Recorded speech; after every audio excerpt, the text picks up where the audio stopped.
Minnesotan accent, or should I say Minnesotan accent. Welcome, University of Montana, Scranton, SUNY Upstate, Marshall, Briarcliff, Texas Tech, St. Augustine, Husson. Welcome, everybody. We're very excited that you're here. So Dr. Hake and I are going to present some of the outcomes of research that we've done looking at readiness for clinical experiences in acute care among students. And this project was really born out of an interest from Dr. Hake primarily, but also some from me, whereas noticing that not all students were ready. And before a lot of you got on here today, we were talking with Haley just about the importance of readiness and how acute care especially, it can be dangerous if you're not ready. So I'm speaking to the students on the call here right now. It can be dangerous if you're not ready, So this afternoon, I was in the outpatient wheelchair seating clinic, and there were students up there, and I had a student following me as well for the afternoon. And, generally, my patients aren't going to die in my care. They're generally not going to get hurt in my care, and in acute care, it's a lot different, isn't it? And so it's really important for students to be ready. And we would like to share some of the results of our study here with you today. So I'm hoping that my slide advance works here. So it doesn't look like it likes me, Melissa. Oh, there we go. Just back a slide. We do not have financial relationships to disclose. And my running joke is, frankly, I wish I did, but I don't. So this is me. Haley did a nice introduction, and this is Melissa, and I think Haley did a nice introduction. So let's get started here. So we would just like to know who our participants are tonight. And so I don't know what the most efficient way to do this, but kind of looking for how many students are in the audience. So I see 63 participants, and maybe Haley, if you could help us with this, just kind of type in the chat if you're a student, or if you're a clinical instructor, or if you're an academic faculty, or if we missed something, if you're other, maybe. And so maybe Haley, if you wouldn't mind, we don't need an exact number, but just an estimate, and we'll come back to that. So go ahead and type that in the chat.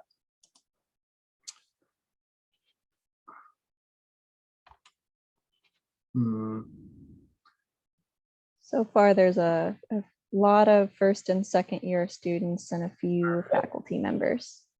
All right, that sounds good. Yeah, for some reason, Melissa, it's not letting me advance. So I'm going to give the, there we go. So this is our outline for tonight here. So we want to talk about readiness for clinical experiences, talk about the characteristics of the students who were involved in our study, talk about the student perspectives on readiness, and then we'd like to take that final step and really discuss the implications of the findings of our study for the stakeholders that are in clinical education. So students, clinical instructors, perhaps academic faculty.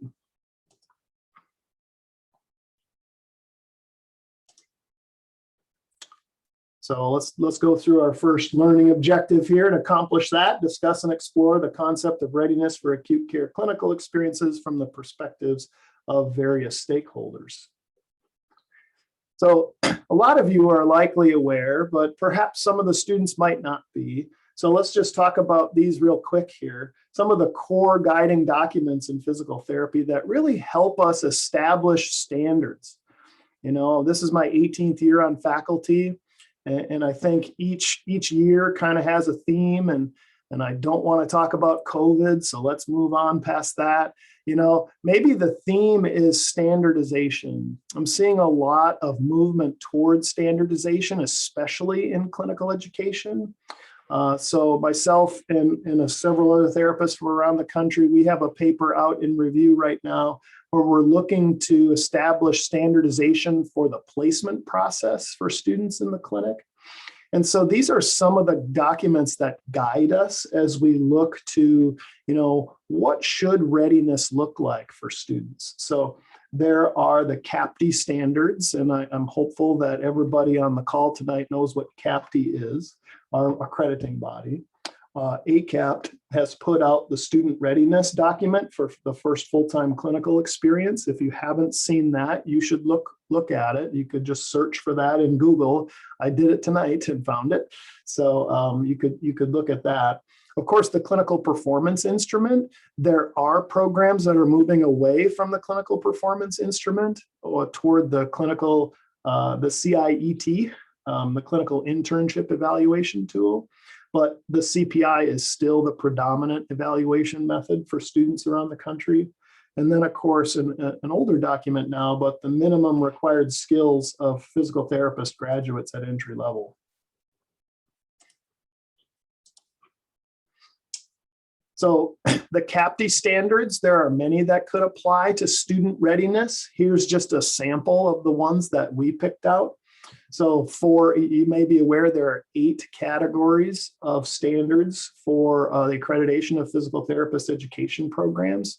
And each one has several sub standards. So 4N, the collective core faculty are responsible for assuring that students are professional, competent, safe, and ready to progress to clinical education.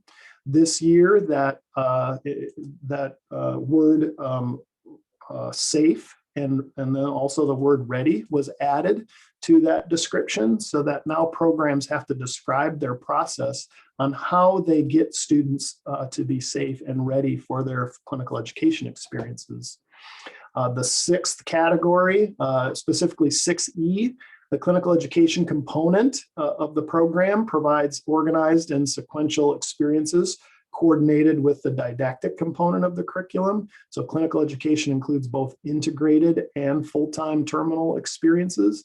So depending on your program may do integrated experiences where you're in the classroom and you're in the clinic, or you might just do the full-time terminal experiences where you're only in the clinic.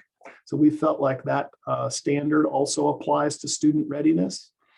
6F, the didactic and clinical curriculum includes professional education, including but not limited to values, ethics, communication, professional roles, responsibilities, teamwork.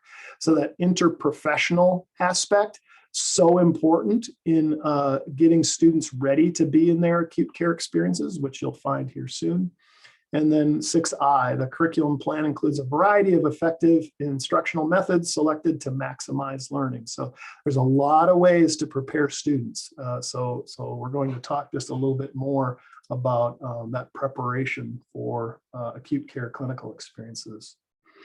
So here you see just a real brief highlight of the student readiness for first full-time clinical experience. So this is from the American Council of Academic Physical Therapy. So there are 14 themes that the ACAPT created, and they classify them as knowledge, skills, and attitudes, KSAs. And those 14 themes are, about knowledge, skills, and abilities or attitudes, but also, include academic performance, evidence-based strategies, self-assessment, utilization of feedback, effective communication skills, and on down the line. And with such a broad set of themes here, it may feel daunting to try to get ready for a clinical experience. So I can see why students might have some hesitation in preparing, and also why clinical instructors might have some difficulty evaluating. Look at the broad categories there. That's a difficult thing to do.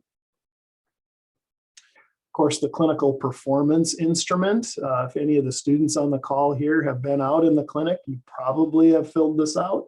So you're aware that there's 18 performance criteria, 12 of which are related directly to patient management, and 6 of which are related to more of the professional practice.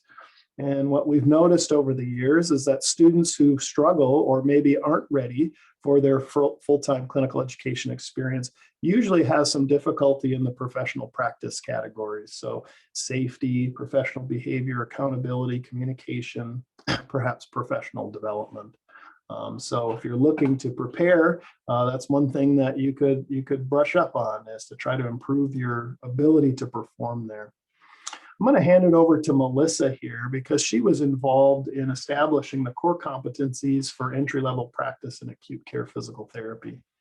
Yeah, thank you, Aaron. So there have been a number of specialty groups within the physical therapy practice that have published essential competencies related to their content areas to try to ensure that graduates are ready for that specific practice population or that practice area. So in 2017, Kristen Greenwood and a group of another 8 or so colleagues and myself published the core competencies for entry-level practice in acute care physical therapy. And what we did with this document was we further clarified what it meant to prepare future PTs for the acute care practice. And our themes really centered around these 5 critical domains that you see on the slide. These were the ability to make sound clinical decisions, to communicate clearly and effectively, and to demonstrate safety, patient skills, and discharge planning. And in kind of looking at, all of those different documents that Aaron just mentioned, again, they're very broad, purposefully broad, to apply to many different practice settings. And so what we attempted to do here was really narrow in and focus on what it meant to be ready in acute care. All the way back 20 years ago, Masley and colleagues described acute care as complex, rapidly changing, involving patients with high acuity, changing environments, multi-system concerns. And even 20 years ago, I would argue that things have only gotten more complex since then in acute care. But even 20 years ago, they said therapists that operate in this environment use specialized medical knowledge, high levels of clinical reasoning, and not just that, but they have to make decisions rapidly. And that's sometimes very challenging for our new learners. And those decisions are high stakes. They're revolving around safety, the patient's functional mobility, and their ability to discharge safely to the next environment, and determining what that next environment is. And then there's constant communication with multiple members of the medical team throughout this process.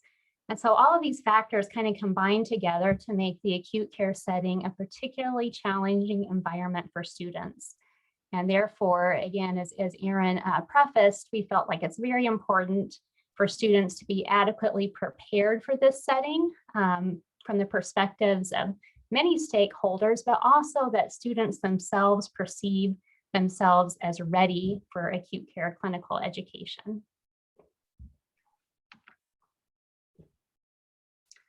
So just since this is kind of a research focused fundraiser, I just want to kind of point out that, I'm earlier kind of in my research study agenda. And one thing that I found really helpful is looking at guiding documents and recommendations from leaders within our organization for what is really critically important right now for us to find out from a research perspective. So many years ago, Rehabilitation Oncology published a research agenda and said, these are some of the things that are kind of high priorities for research that we want to support right now. And that really framed some of my investigations in patients with cancer.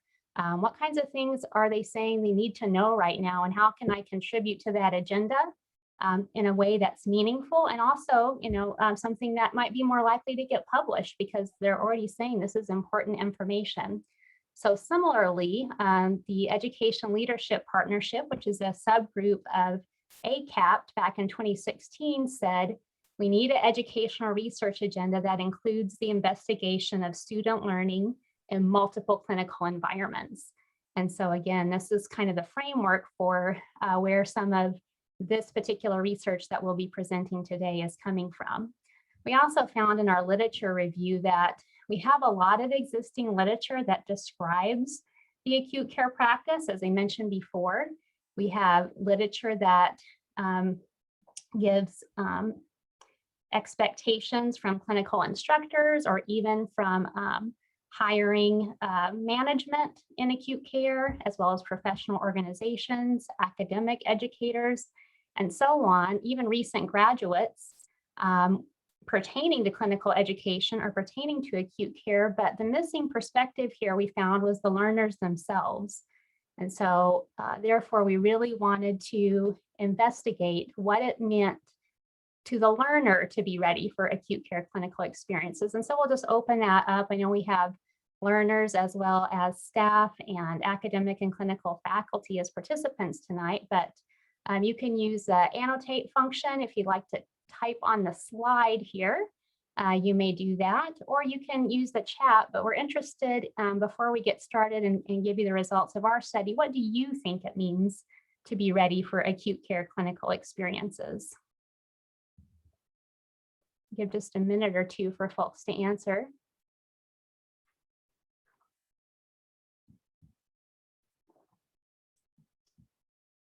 Are you finding the annotate function?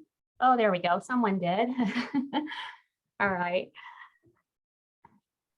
Otherwise, if you're confident enough to be identified in the chat, please put your perspectives in there. We'd love to see them.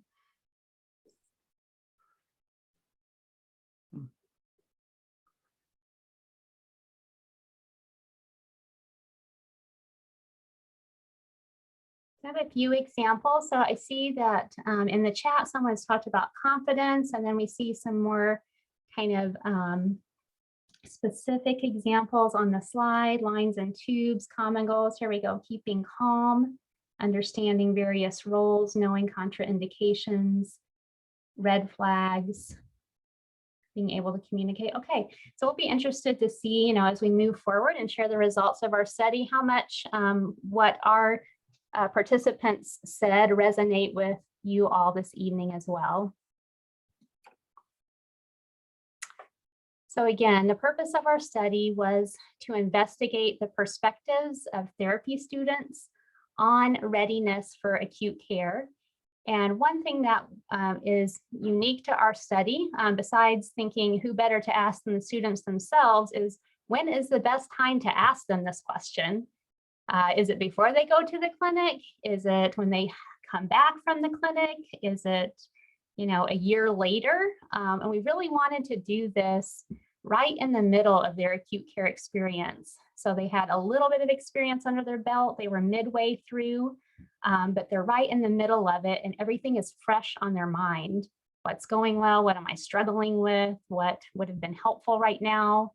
How did my preparation allow me to feel ready or not to feel ready? And so again, that was kind of a unique component to our methodology. And we also chose to use 60 to 90 minute small group interviews rather than surveys, so that we could really get some open-ended responses and really get some depth behind the students' experiences, and to really fully hear the stories that they had to tell.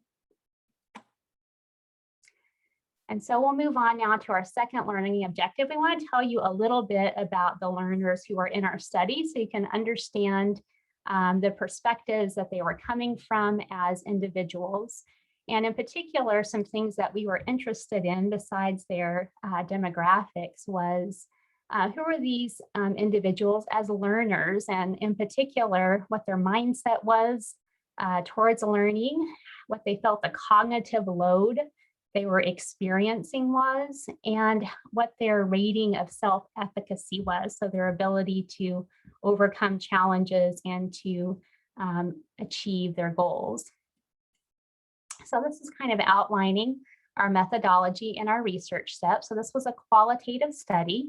We sought and received our IRB approval back in December of 2019.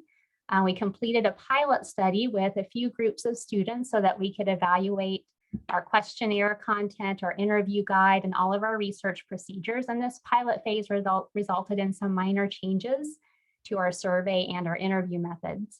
And then we went on and recruited and performed focus group interviews between January of 2020 and October of 2020. And we recruited students during week 1 of their clinical experiences. And then again, at their midterm point, we had them complete a demographic and learner characteristic questionnaire. And then we performed focus group interviews via Zoom. And these were generally with 3 students at a time. So it was the cohort who was completing their clinical experience together. These were all done here within Mayo Clinic, and we use a collaborative clinical education model. So students are in groups of 3 with 1 clinical instructor. And so they completed these focus groups within their same cohort. The participants then reviewed and confirmed the transcriptions that we did of the focus group interview, and then the researchers coded them. So myself and another colleague who's not present with us tonight, whose name is Dr. Hannah Oldenburg. She is an OT, full-time clinical educator.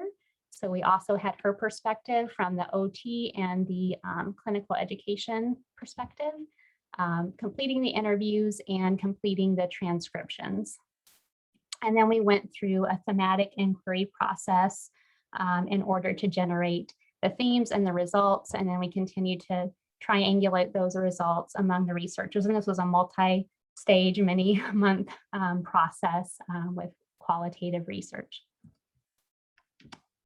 So again, I mentioned this was all taking place at the same large Midwest teaching hospital here.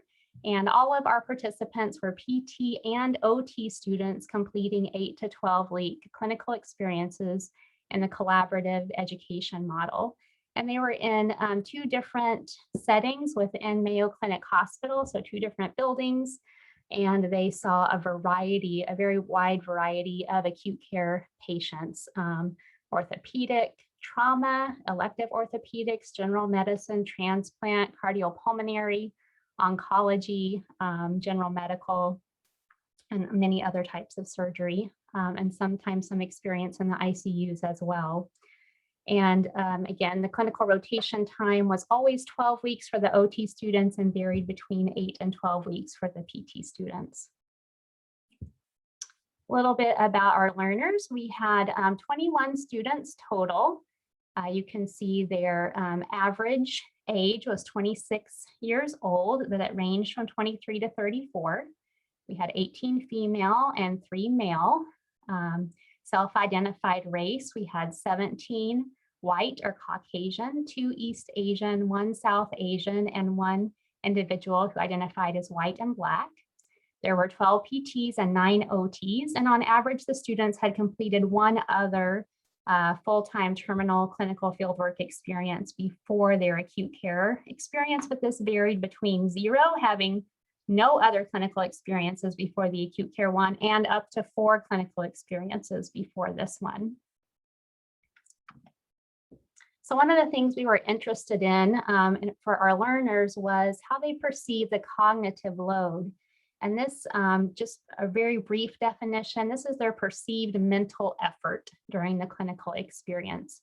And it can be measured in different ways. I won't get into the details here of intrinsic versus extrinsic and germane load, but the key take-home message is that the students felt that they did understand their role in acute care, and they felt that they were receiving clear instructions and expectations from their clinical instructors. So that decreased that sense of cognitive load or mental effort.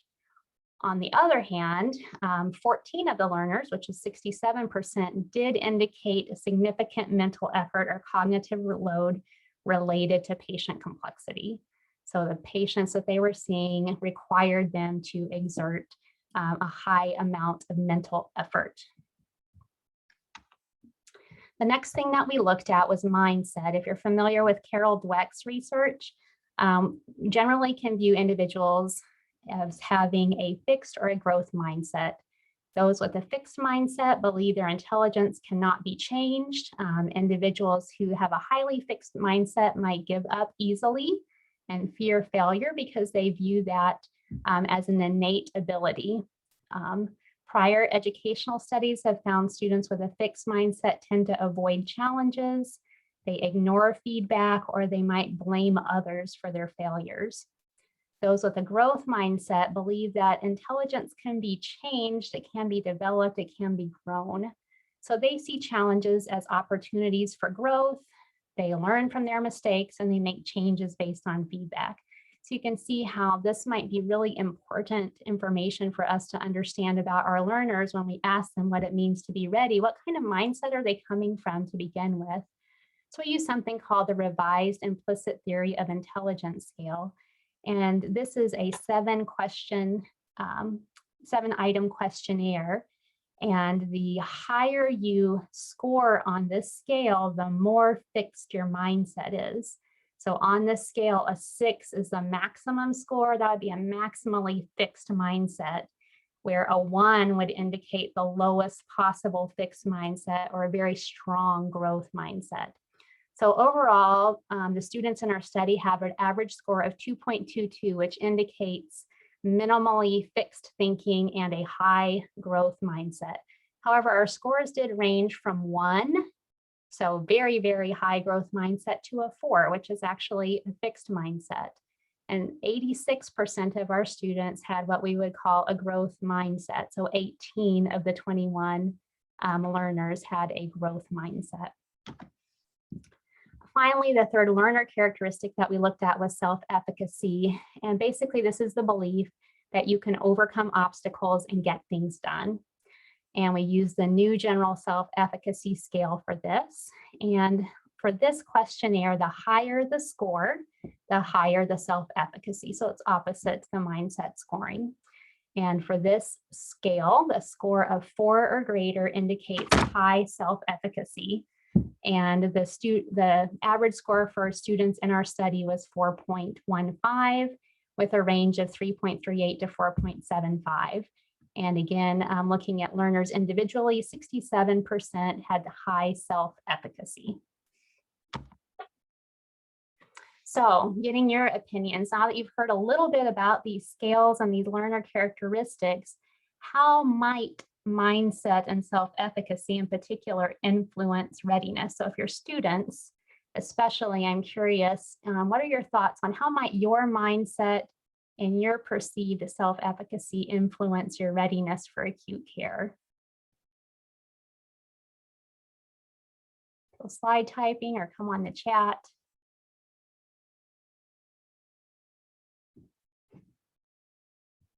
Educators or staff, you can feel free to chime in too. Any thoughts?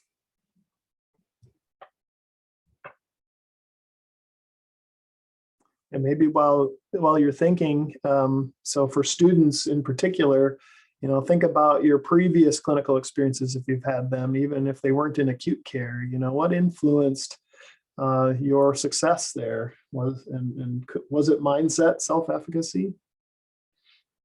Yeah, to see a few examples. So thank you. I see the ability to learn on the job and not feel like failure is a personal shortcoming. Thank you.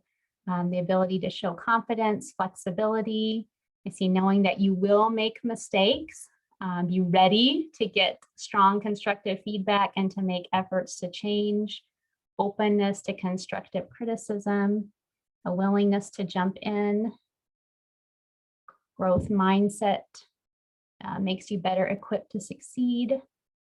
Great established rapport. Good. I'm seeing a lot of great examples. Thank you for that. You can keep those coming, and I'll just keep moving on so that we can share our results with you. So the first thing we needed to do was define readiness before talking to our learners. And so we used Merriam-Webster definition of ready or readiness, which was the quality or state of being ready or fully prepared for something. And it could also be defined as a willingness to do something. So this was our working definition that we started with in speaking with our learners. So again, at midterm, we gathered the students who completed questionnaires in groups of 3, and we completed a semi-structured interview. So these 4 questions or primary, kind of framed our discussion, but we did follow up with many additional clarifying and probing questions so that we could really try to fully explore the student's perspective. And this was a lot of fun. This was so enjoyable. We found the student responses so rich and full of insight and just very meaningful. And overall, this amounted to about 10 hours of listening to student perspectives on acute care. And so we gathered a lot of information, and I don't know how many pages of transcripts we ended up typing, but it was a lot. We hand typed and listened. We didn't have software for that. So we heard every word multiple times, which hopefully contributed to the fidelity of what we were hearing and our themes. So we'll move on now to start to share some of our findings with you. Yeah, so let's talk about the results here. So this will accomplish our third learning objective, describing the key themes generated from students on readiness for their acute care clinical experiences.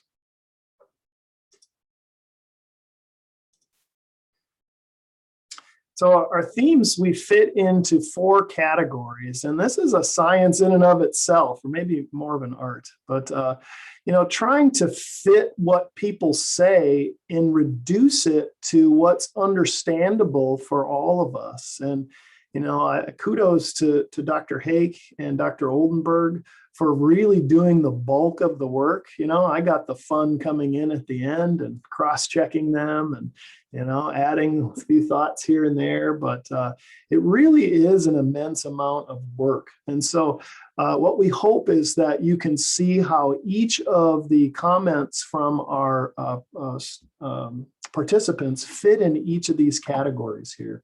So let's just start with that first category of mindset and willingness. So surprise, surprise, being flexible is something that our participants talked about. So flexibility, being growth oriented, and being an active learner was 3 sub-themes within this thematic category here. So let's talk about this sub-theme of flexibility. So flexibility was by far the strongest characteristic of readiness that was reported by participants in our study. So students repeatedly emphasized the need to be flexible and to adapt to a fast-paced, ever-changing environment and the complexities that take place in acute care, including adapting your plan for the day, responding to those unexpected, in the moment situations that happen during patient sessions, and reprioritizing the interventions based on the patient's evolving medical status and perhaps their discharge plan. So most students told us these stories, which included situations in which they struggled with feeling ready because, to quote one of the participants, I wasn't expecting this. And so that's kind of the title for our talk here tonight. We feel like that really fits the overall message. And before our coming on tonight, we even talked about, you could apply that phrase for clinical instructors as well. For clinical instructors, you may not expect a student to do a certain thing, either in a positive way or a negative way. And so that unexpected is really part of what we heard from our participants. So I just want to highlight a few of the student quotes here that really support this sub-theme. So student 14, so that would be about 2/3 of the way down the slide there, said, I would really emphasize being flexible in this setting. Nothing is ever really going to go the right way. You might have a plan B, but really by the end of the day, you might be going on plan F. And we're glad the student found that funny because it can be stressful. But the student said, you really, really need to be flexible with what you're doing, Or student 20, so the first quote listed on the slide there. Being ready for acute care is really being prepared to be flexible. That was the biggest thing. You really have to be prepared to be flexible throughout your day just because things change so quickly. Or student 11, so that's the next quote there. Be willing and ready to change your plan because things always happen. Trying your hardest to be prepared, but also knowing that things will change and you have to roll with it. So any of our students who are on the call here, you will know that I talk a lot about avoid the script, because those scripts just may not work. And so these students really support that comment there.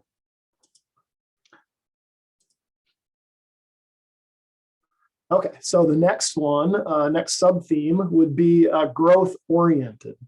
And then the final would be being an active learner within this theme. So key components related to these sub-themes were recognition of themselves as here to learn, being open to challenges, willing to try, pushing themselves outside of their comfort zone, learning from mistakes, taking action on feedback, and just an overall sense of taking responsibility for their own learning. So as we've talked about here tonight, the students in our study had a high growth mindset and self-efficacy scores as a whole. And this was clearly reflected in a lot of their statements. So student quotes that illustrate these sub-themes, I'd like to highlight student 12 there, the first one. Our mindset and our willingness to learn are a big component of our readiness.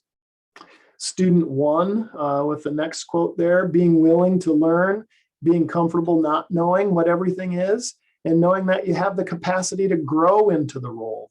I was talking with a clinical instructor today who was surprised at a student's performance in a negative way. And we just got to talking about, well, maybe that's why the students are there, right?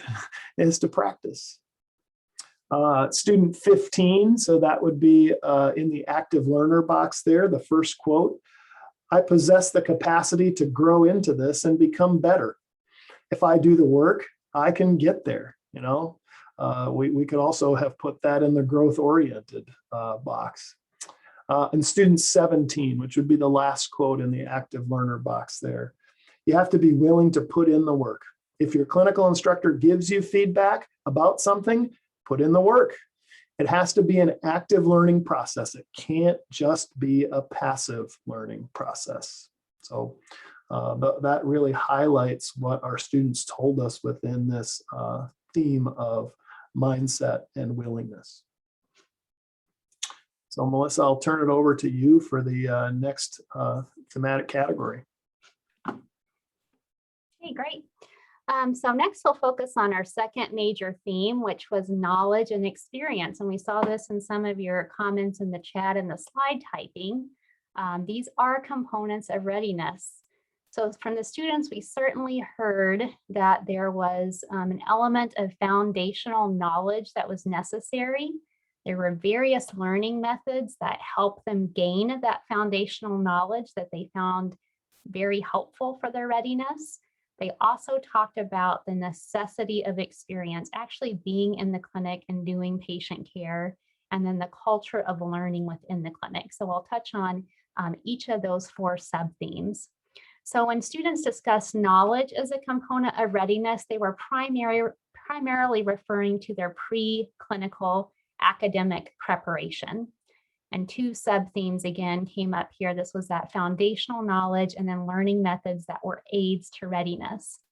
So the students emphasized that there was essential foundational knowledge, and these included understanding acute care priorities and how the priorities and goals in acute care are different from other settings, having a knowledge of medical conditions, medications, lab values, vital signs, knowing how to grade activity based on a patient's physiologic response, managing the complex environment. So we saw lines and tubes come up on the screen, and then patient handling skills. Some student quotes that highlight this foundational knowledge. There were so many. It was so hard to pick even this many on the slide. We could have chosen a lot, but first bullet point, student 9, being ready for acute care means understanding how acute care goals are different from other settings, focusing on patient safety and safe discharge. Or student 15, You need to know precautions, red flags, contraindications, exam flow, psychomotor skills, patient handling, and safety. Or student 17, when to grade up and grade down, knowing when to push someone and when to back off. Again, the second sub-theme was learning methods, and students described many learning methods that were used by their academic educators that significantly aided their readiness. These included case studies, role-playing, early exposure to the acute care environment during year 1, patient handling experiences, and simulation learning. And they, in retrospect, especially appreciated situations that required them to react to something unexpected in the moment. They didn't so much appreciate it at the time they were doing it, but retrospectively, they said, I'm glad they made us do that. I'm glad they threw that curveball at us, because now I knew I could react in the moment, or I could adapt quickly. So a couple of quotes that illustrate this sub-theme were, we'd read cases, we'd discuss them, or read role play. It was as real as we could get. Or you would come into the room and there would be new pieces or new complexities with the patient that you weren't necessarily prepared for or you weren't expecting. And I felt like that reflected the way acute care works.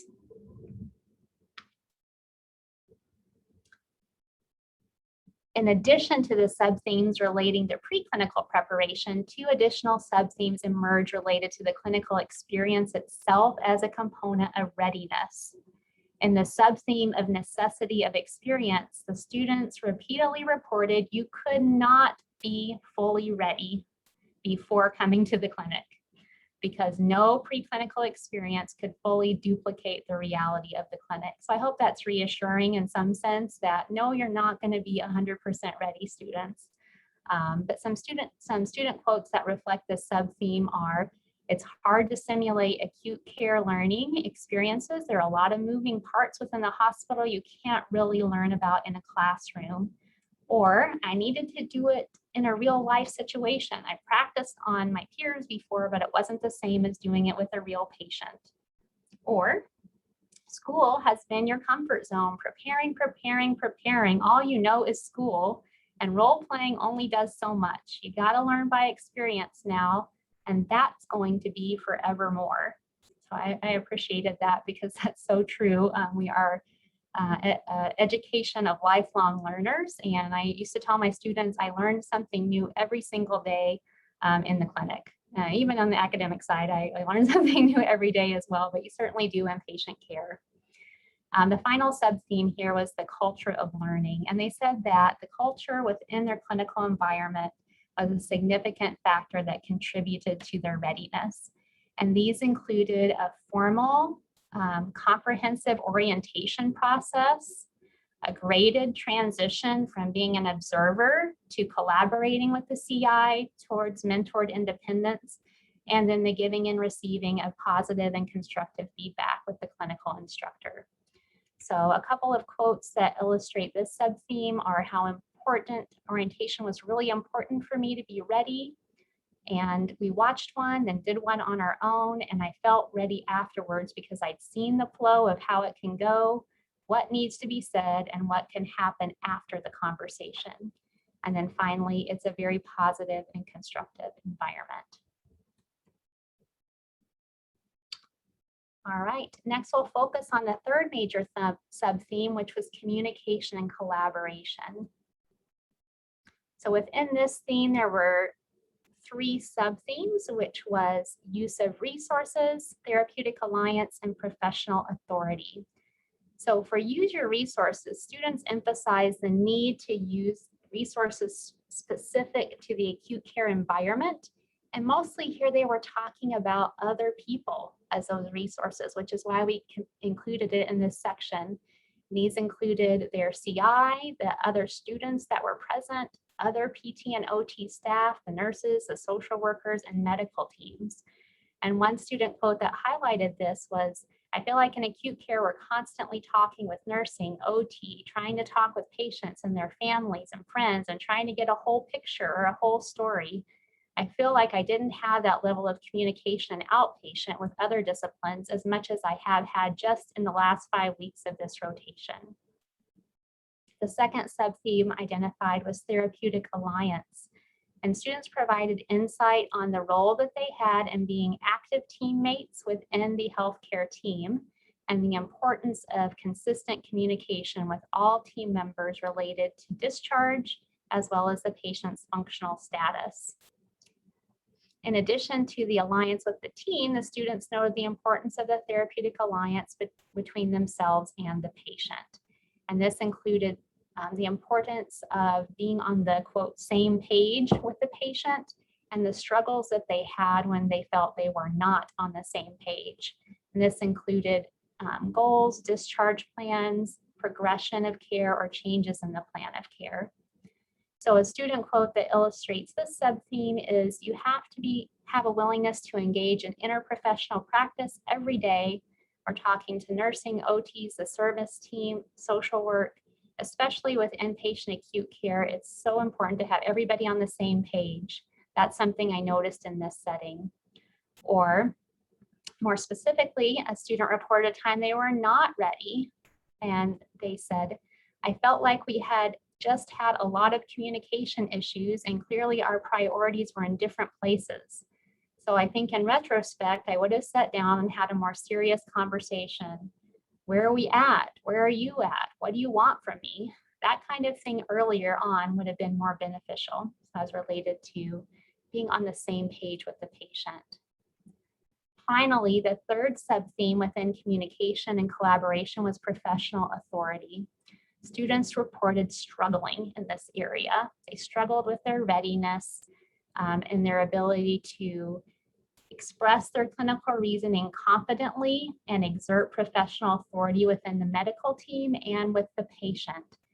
Most specifically, they had difficulties in their confidence advocating discharge recommendations to others, managing impulsive patients, knowing what to do when patients refuse therapy, educating or making recommendations to other team members based on their professional role, or leading a session when there was a more seasoned colleague present. And this included nursing. They could be quite intimidated if a seasoned nurse was in the room and they were expected to perform mobility. They wanted to defer to the people who had more experience than them.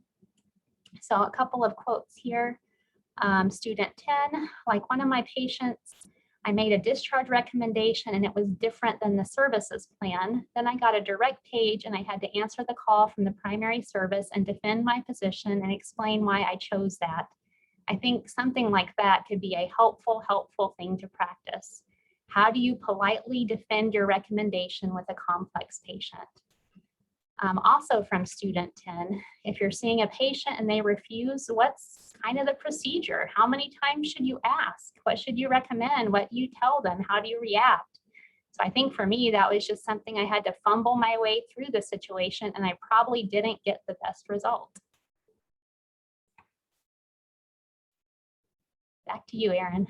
Okay, yeah, so let's go through the last category here, and then we'll get to some of the implications. So I'm going to go pretty quickly here, given that we're short on time. So this fourth thematic category had to do with planning and prioritizing.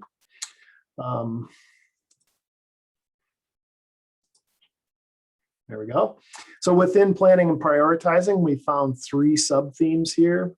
Related to safety and function, related to having 3 plans, and related to having a discharge focus. So that safety and function, the students highlighted the importance of safety in their preparation prior to delivery of therapy services, as well as in the moment type of safety when delivering either PT or OT assessment or intervention sessions.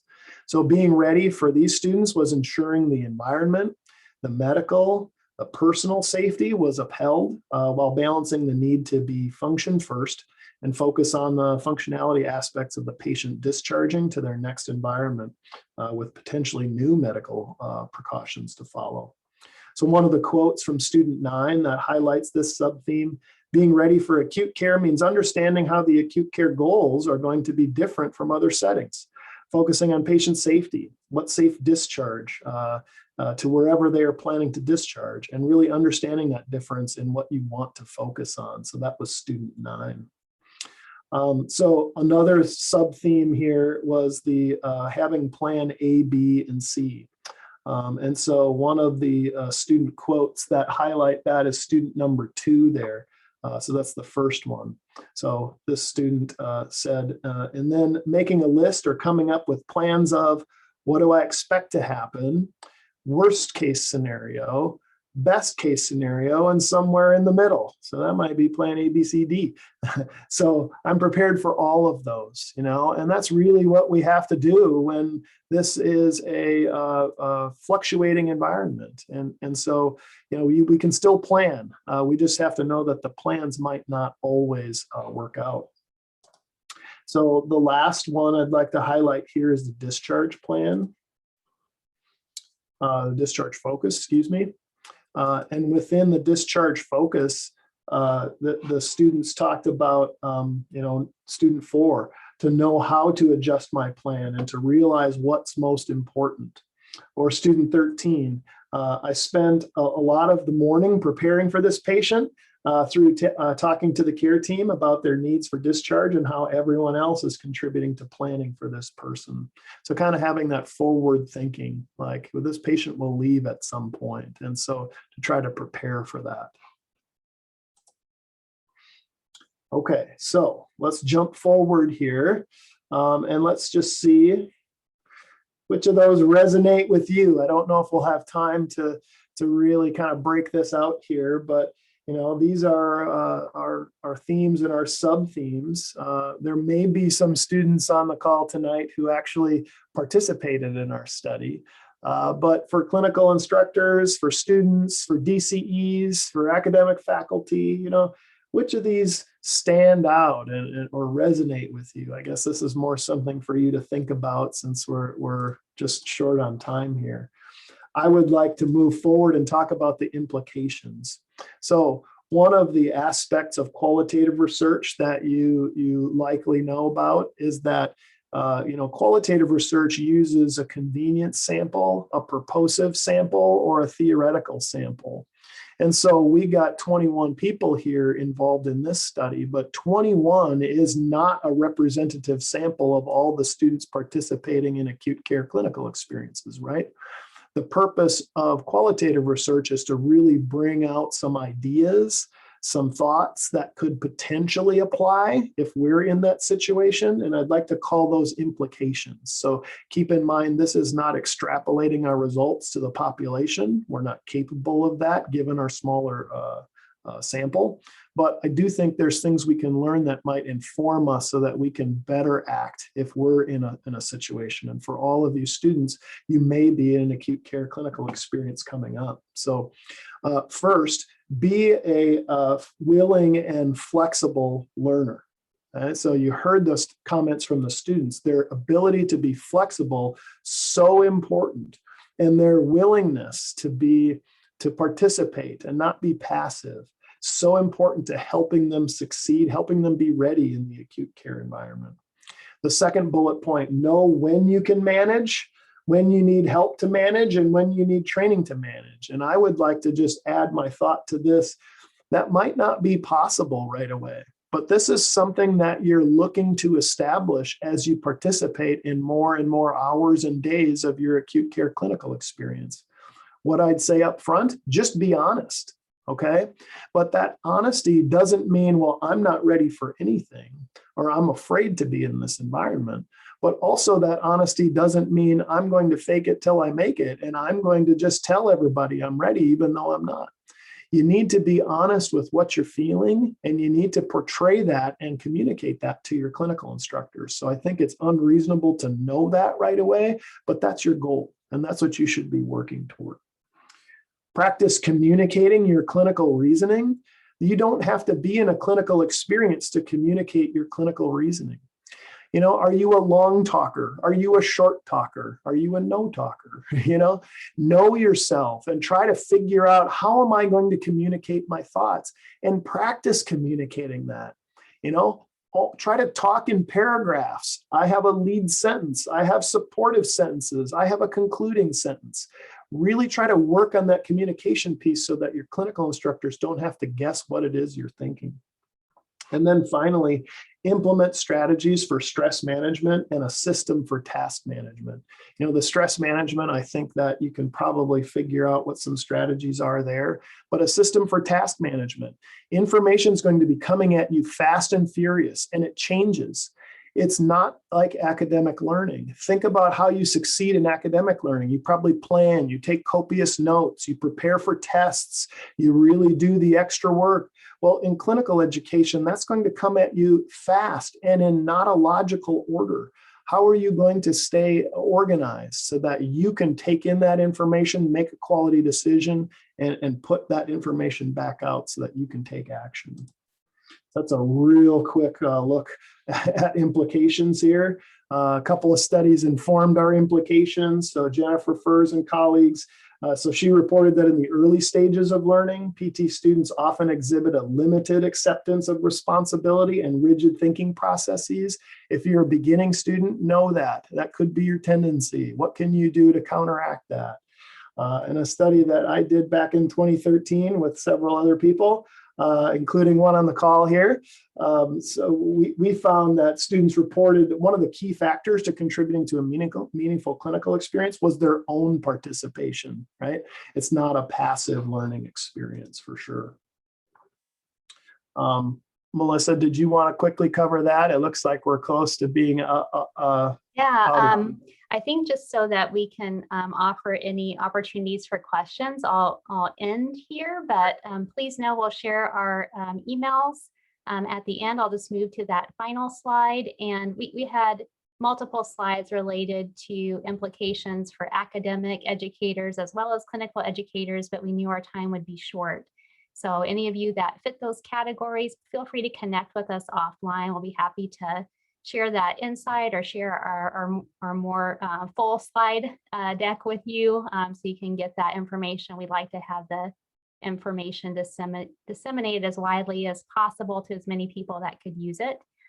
So we'll just move forward now, and we'd like to hear your takeaways from this experience, from this talk, especially students or clinical instructors as you prepare for your next clinical experience. What are some takeaways? What did you hear that verifies something you've already experienced or expands the way that you would like your next clinical experience to go? And then I'll just throw that out there, also open it up to your questions, and I'll just move through lots of our references that kind of informed our thinking and the way that we came across to those implications, and just end here so that those of you who like to connect with us after this presentation, this is our email addresses for either Aaron or myself. So thank you for listening to the presentation. We are looking forward to anything that you might want to contribute to the discussion, though I know we're out of time. So I don't know how that works, Haley, for anyone that would like to stay, or if you just close it right up. If you can connect with us later. Yeah, I mean, it's up to Dr. Hake and Dr. Reinfleisch. I'm willing to stay here if anyone has any questions they would like to pose immediately. I just want to give a huge shout out to both of you guys for donating your time and expertise for this event. And just a reminder to everyone in the audience, all proceeds from this event are going directly towards physical therapy research, so that researchers like Dr. Hake and Dr. Reinfleisch can work to advance the field and set up students for success in an evidence-based manner. And then we also have another lecture next week with Dr. Megan Gill. She'll be presenting on neuromodulation for spinal cord patients. So tune in next Tuesday at 12 p.m. And if you have any questions, just pop them in the chat. Yes, thank you all. Thank you, everybody. Great group tonight. Yeah.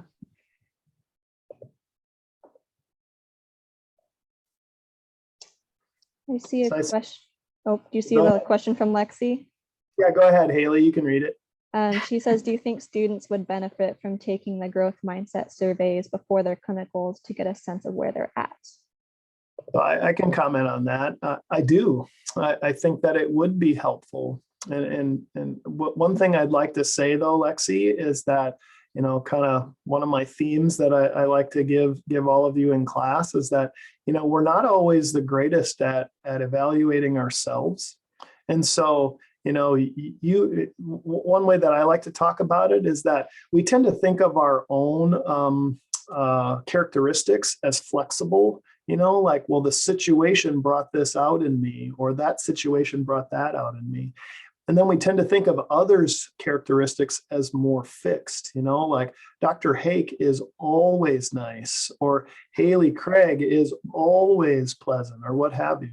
But in reality, we're all kind of flexible. And so I do think it would be helpful for you to take those assessments, but I also think it would be helpful for others to inform you, you know, maybe fill out the assessment on your behalf and say, this is my perception of you. But that really takes a willingness to take that constructive feedback, and that's a difficult thing to do. So my recommendation would be not only take it, but ask others to fill it out on you.